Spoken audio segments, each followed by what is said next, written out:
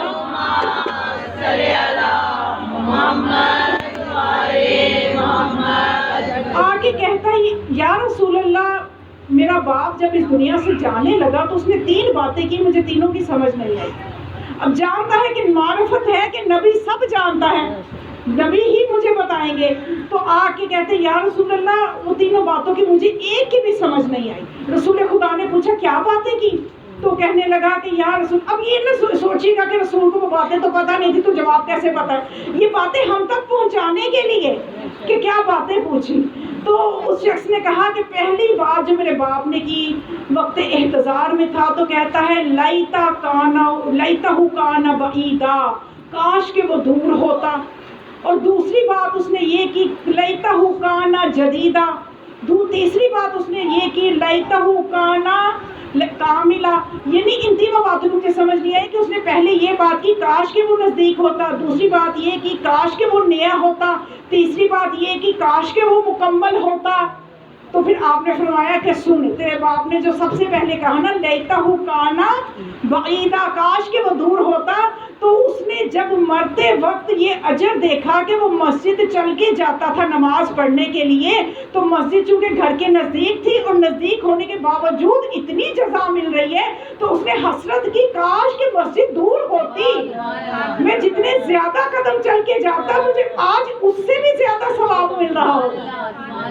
اور جو دوسری بات اس نے کی لیتہ کان جدیدا، کاش کہ وہ نیا ہوتا. ایک مرتبہ تیرا باپ نماز پڑھنے کے لیے جا رہا تھا تو راستے میں اس نے دیکھا کہ ایک غریب ہے اور سردی سے کانپ رہا ہے، اس کے اوپر لینے کے لیے کوئی ردا نہیں ہے، کوئی چادر نہیں ہے. تو تمہارے باپ نے اپنے کندھوں کی چادر اتار کے اس کے اوپر دے دی. اب یہ جاتے وقت جب اس کی جزا دیکھ رہا ہے تو حسرت کر رہا ہے لیتہ کان جدیدا، کاش وہ نئی چادر ہوتی تو آج مجھے اس سے بھی کئی گنا اجر مل رہا ہوتا.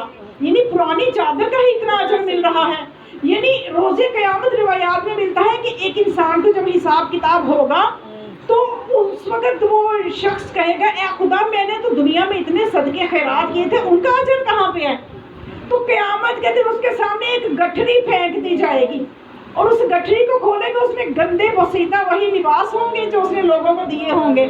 اور خدا کہے گا یہ ہے وہ نیکیاں جن کا تو احسان جتلا رہا ہے اور مانگ رہے ڈھونڈ رہے جن کو لے لے، یہ ہے وہ تیری گٹھری. تو اگر انسان نے دنیا میں اچھی چیزیں، دل سے پسند کی چیزیں، جناب سیدہ کا احسار دیکھیے کہ اپنا شادی کا نیا جوڑا فقیر کو دے دیا اور خود پرانا لباس پہنا ہوا. تو رسول خدا پوچھتے بیٹی تیرا وہ نیا لباس کہاں ہے؟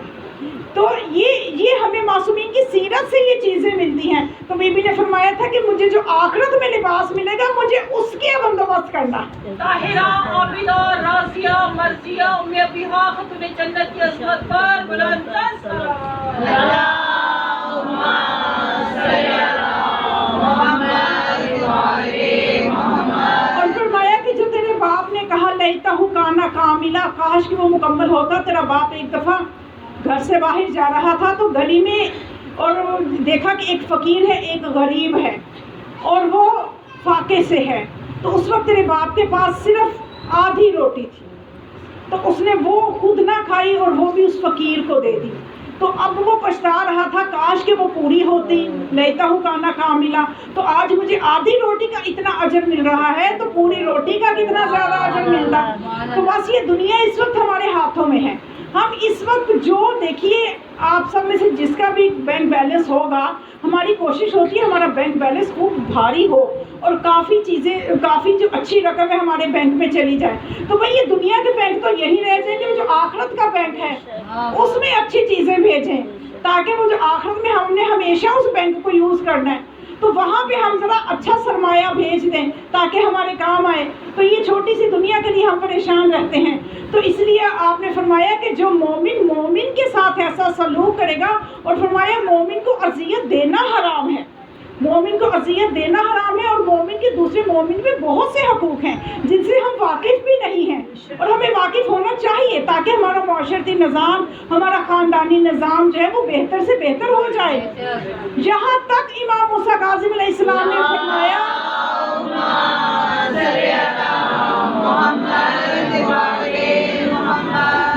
فرمایا کہ اے ہمارے شیعوں، اے ہمارے چاہنے والوں، اے ہمارے محبوں، اگر تم ہماری زیارت کو نہیں آ سکتے، دور ہے، سرمایہ چاہیے اور بھی بہت سے اسباب اور وسائل چاہیے، اگر تم ہماری زیارت کو نہیں آ سکتے تو کسی مومن بھائی کی زیارت کو چلے جاؤ تو تمہیں اتنا ہی ثواب ملے گا جیسے ہماری زیارت کی.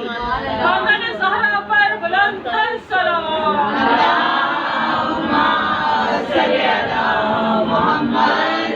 اور پھر ایک اور روایت بس ہدیہ کر دوں شاید کہ ہمارے سسٹم میں کچھ بہتری آ جائے. اب تو ویسے کووڈ کو سلام کہ اب تو آپ بڑا اچھا بہانہ میں مل گیا کہ بھائی یہ دور رہے، سوشل ڈسٹینس جو ہے یہ ہونا چاہیے. اب کون کس کو ملنے جائے گا کہ نہ ہی ملے تو بہتر ہے. پہلے دن نہیں چاہتا تھا، سونے پہ سہاگے، کتنا اچھا سنہری موقع بھی بن گیا. لیکن اللہ اس بیماری سے سب کو بچائے. اگر آپ مومن کی زیارت کے لیے، مومن کی مومنہ کی زیارت کے لیے جائیں گے تو اس سے وہ فضیلتیں، وہ اجر اپنی جگہ ہوں گے اور خدا ہمیشہ برکتیں دے گا اس چیز میں. اور پھر معصوم نے یہاں تک فرمایا کہ اگر کوئی شخص صرف رضا الہی کے لیے اور کوئی مقصد نہ ہو کہ میں اس کے گھر اس لیے جا رہا ہوں کہ مجھے یہ کھانے کو ملے گا، یا میں اس کے گھر اس لیے جا رہا ہوں کہ میں اپنے لباس کی ذرا شو بناؤں، میں بتاؤں کہ میں نے کیسا لباس سلوایا ہے، بہت سی چیزیں ہوتی ہیں نا جو انسان کے ذہن میں ہوتی ہیں. تو معصوم فرماتے ہیں کہ اگر کوئی صرف رضا الہی کے لیے دوسرے مومن کو ملنے جائے تو خدا اسی وقت 70,000 فرشتے پیدا کرتا ہے، اور وہ 70,000 فرشتے اس شخص کو جنت کی نعمتوں کی مبارک دیتے ہیں. یہ باتیں آپ یقین اور معرفت کے ساتھ سنیں، اس لیے کہ یہ باتیں میں نہیں کہہ رہی، یہ کوئی عام انسان نہیں، یہ معصومین کے فرامین ہیں، یہ حجت خدا کے فرامین ہیں، حجت خدا یہ باتیں فرما رہی ہیں. سوچئے کہ جس کی زبان پہ آپ کو یقین ہو، اس کی زبان سے اس کی یہ باتیں نکلی ہوں تو آپ کو یقین کے ساتھ قبول کرنی چاہیے کہ اگر ہم اللہ کی مرضی کے لیے کسی کو ملنے چلے جائیں گے تو اسی وقت 70,000 فرشتے پیدا ہو جائیں گے. یہ ہماری زندگیوں کی وہ برکتیں ہیں ہماری زندگیوں کی کہ جو ہم خود ان کو حاصل نہیں کرتے، خود ہم سستی کرتے ہیں، اور چونکہ ہمیں ان چیزوں کی فضیلت کا پتہ نہیں ہے اس لیے ہم ادھر توجہ کم کرتے ہیں. تو آج سے توجہ کرنی ہے، اور خاص طور پہ اپنے غریب رشتہ داروں کو بھی ملنے جائیں اور امیر رشتہ داروں کو بھی ملنے جائیں. اور عموماً سوچ ہمارے معاشرے کی یہ ہوتی ہے کہ شاید ہم نے غریب کو کھانا کھلایا تو ثواب زیادہ ہے، اور امیر کو کھلانے کا اگر ہو کہ کوئی غریب نہیں مل رہا یا کوئی ایسے وسائل نہیں ہے یا اپروچ میں نہیں ہے تو پھر بس رہنے دو جی، امیروں کو کھلا کے کیا کرنا ہے. تو یہ بھی میں آپ کو واضح کر دوں، یہ ہماری غلط سوچ ہے. غریب کو کھلانے کی یقیناً بڑی فضیلت ہے، لیکن ایک امیر کو کھلانے کے لیے بھی معصوم فرماتے ہیں اگر کوئی اپنے امیر رشتہ دار کو بھی کھانا کھلائے. اب دیکھیں آپ سب کا فائدہ کرنے لگی ہوں میں کہ سب کو کھانا کھلائے، اس میں سوچا نہ کریں کہ غریب نہیں ہے تو کھانا کھلانے کا فائدہ نہیں ہے. معصوم فرماتے ہیں اگر کوئی اپنے امیر رشتہ دار کو، امیر مومن کو بھی کھانا کھلائے گا تو اس کو اتنا ثواب ہے جیسے اولاد اسماعیل میں سے غلام آزاد کیے. یہ دیکھیں ہمیں چھوٹی چھوٹی نیکیوں پہ اتنی فضیلتیں ملی ہیں. تو میں کہتی ہوں یہ تو ایک مومن کا دوسرے مومن کے لیے ہے. اب ذرا دیکھیے کہ ہمارے زمانے کا امام ہمارے لیے کیسے دعا کرتا ہے. ہمارے زمانے کا امام شیخ توسی فرماتے ہیں کہ انہوں نے خود اپنے کانوں سے سرداب میں جو امام زمانہ علیہ السلام کا گھر ہے، سرداب میں مولا امام زمانہ کی آواز کو سنا، وہ یہ دعا کر رہے تھے، آپ کو فخر ہوگا کہ ہمارے امام، ہم غافل ہیں، وہ ہم سے غافل نہیں ہیں۔ امام زمانہ کی الفاظ ان کی زبان سے سنے، دعائے قنوت میں وہ یہ الفاظ ادا کر رہے تھے، اللہم انا شیعتنا خلقوا بفاضل تیننا، کہ فاضل تینتنا، کہ ہمارے شیعہ ہماری بچی ہوئی مٹی سے خلق ہوئے ہیں، وَأُوجِنُوا بِمَاءِ وِلایتنا، اور ہماری ولایت کے پانی سے اس مٹی کو گوندا گیا ہے، خمیر کیا گیا ہے، تو اس لیے ان کو بخش دے۔ کتنا بڑا واسطہ امام لے رہے ہیں، اللہ کے آگے کتنی بڑی دلیل رکھ رہے ہیں، کس لیے؟ ہماری بخشش کے لیے۔ اب ہم امام کے لیے دعا کریں یا نہ کریں، امام ہمارے لیے دعا کرتے ہیں۔ امام زمانہ، سلام کے امام زمانہ، بلند سے بلند تر صلوات۔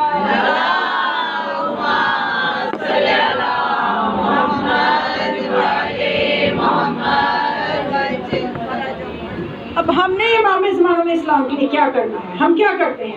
آج میں اگر آپ سے پوچھوں، اسی وقت بیٹھے بیٹھے آپ اپنے آپ سے سوال کریں کہ ہم 24 گھنٹے کے شب و روز میں ہر روز دن رات، ہر روز ایک رات آتی ہے اور ہماری زندگی کا ایک دن ختم ہو جاتا ہے، اور رات سونے سے پہلے اس کیفیت کو محسوس کیا کریں کہ آج میرا ایک اور دن کم ہو گیا، آج میرا ایک اور دن کم ہو گیا۔